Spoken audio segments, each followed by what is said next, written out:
This is Scott Becker with the Becker Private Equity and Business Podcast.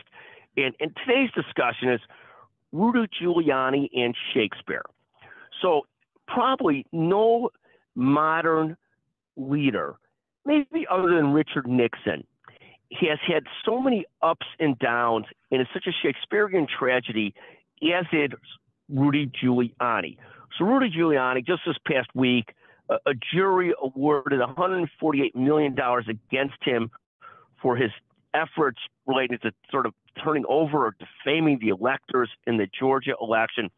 Now, I have no question that jury verdict will probably not be upheld, but that's not really the issue.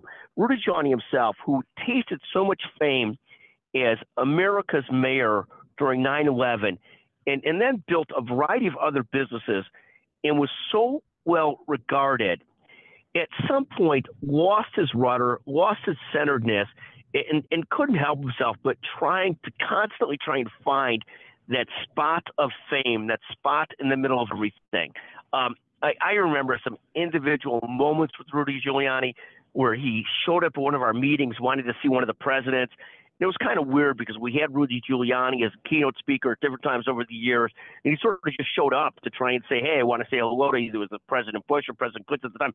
But it's just kind of weird. But it's really a Shakespearean tragedy how his reputation has fallen. And there's a cautionary tale for all of us. And there's a great book by Morgan Housel, The Same as Ever, about people touch fame and then they go in the wrong direction. They touch fame, they go in the wrong direction. And there's a cautionary tale about trying to be careful in how you manage your life so you don't become the Shakespearean tragedy that Rudy Giuliani has become.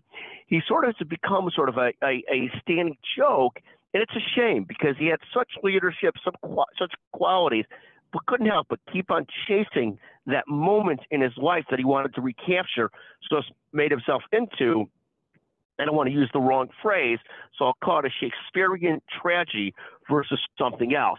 In any event, what a fascinating tale, and a fascinating tale to try and monitor and measure ourselves. Any comments on this? Always love to hear them. 773-766-5322. Thank you for listening to the Becker Private Equity and Business Podcast. Thank you very much.